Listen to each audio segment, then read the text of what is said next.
Today we're going to talk about writing a resume. Resumes are important because they showcase your skills, abilities, and experience, as well as help you evaluate areas of strength and where you need to improve. Eighth grade is a great time to start developing your resume. Some employers will hire student workers as young as 14 years old. It will also help you as you progress through high school when applying for scholarships, internships, National Honor Society, and college. Think you have no experience? I bet you have more than you think. Let's take a look. Before you write your resume, take a moment to research the company or place of work you want to apply. If you're applying for a scholarship or college, you can do the same. Discover the needs and values of where you're applying and target them on your resume. Be sure you know the skills and education needed for the position you're applying for. What if you don't have any work experience? Good news! Experience doesn't have to come from work. Employers are looking for skills and abilities too. These skills can come from school, extracurricular activities, volunteering, and even your individual responsibilities, such as your chores at home. So, what are your skills? Skills fall primarily into three different categories: job specific skills, good worker skills, transferable skills. Job specific skills are skills specific to the type of job you're looking for, such as typing, using different computer programs, operating equipment, and handling money. Good worker skills are traits that make you a desirable employee. For example, hard worker, responsible, on time, leadership, works well with others, follows directions, honest, and takes initiative. Transferable skills are skills that can make you successful in many different jobs or careers. For example, good communication and listening skills, and good organizational skills. What if you haven't really been active in any clubs or sports at school? Think about other groups you belong to. Are you in a church group, AYSO soccer league, dance class, 4-H club? What about STEAM projects and activities? Or what about group works at school? Your teachers give you opportunities to be active within their classrooms. Bottom line, get active.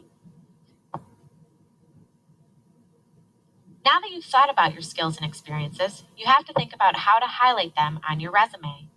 This is best done with one-liners. One-liners are one-line sentences describing how you have already used the skills and abilities you plan to apply to your new position. Typically, these are action statements or a detailed listing of equipment or tools you know how to operate. For example, cataloged inventory for Red Express School Store. When writing one-liners, be sure to use skills buzzwords. These are words employers look for that signal desired skills. You've been provided a list of these words for easy reference. So for example, instead of saying, worked with my classmates on making a Facebook page for our school store, say, collaborated with my peers on developing a Facebook page for school store. Collaborated and developing are skills buzzwords. Now that you've thought about what you're going to highlight, let's get started. The first thing you need to put on your resume is your name and address. This is how prospective employers will know where to contact you. Be sure to use a professional email name, not something inappropriate like ilovetaylor.swift@hotmail.com. Even something as small and as silly as an email address can be the difference between whether your resume ends up in the interview pile or the recycling pile. Here's an example of the right way.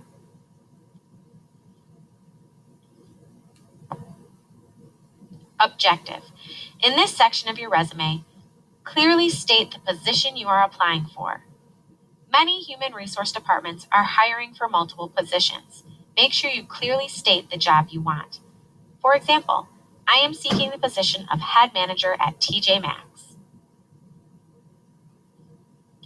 In the education section, list the most recent degree first. As a student, list the degree you're working towards, then the most recent grade level you've completed. You can also list your overall GPA.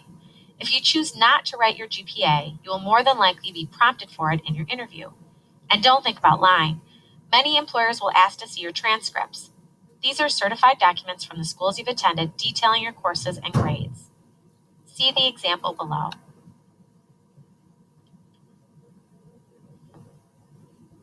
Under experience, think about what jobs or positions have you held at school, home, or in the community? For example, student council secretary, babysitter, peer tutor, lawn care, advertising manager of the Red Express, or modified soccer team captain. List these jobs as well as the dates you held the positions and bullet the skills you gained. Be sure to use one-liners and your skills buzzwords. Take a look at the example below. Attended, documented, organized, advertised, utilized. These are all skills buzzwords. The honors and awards section of your resume is the brag section. Have you been recognized for anything in or out of school? For example, Student of the Month, Honor Roll, Presidential Physical Fitness Award, or first place in a dance competition. What sports have you played? Were you given any honors or certificates? What extracurricular clubs are you involved in? What are you most proud of? Sometimes it's hard to think of these on your own, so feel free to ask your family or friends to help you. The next section is volunteer work.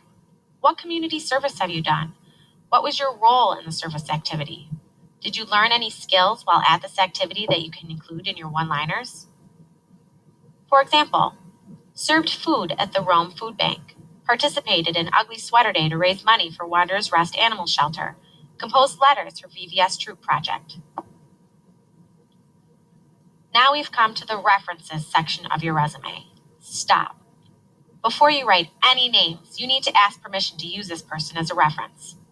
Once you've done that, you usually need to have 3 people listed as references. Typically, there's someone other than a family member. You should have known this person for at least 6 months. And most importantly, make sure you ask people who will say good things about you. On your mark, get set, go. You're ready. Get out there and write it. When you're done, make sure you have someone check for spelling and grammatical errors. There's nothing worse than being disqualified for spelling your employer's or your college's name wrong. Good luck. You can do this.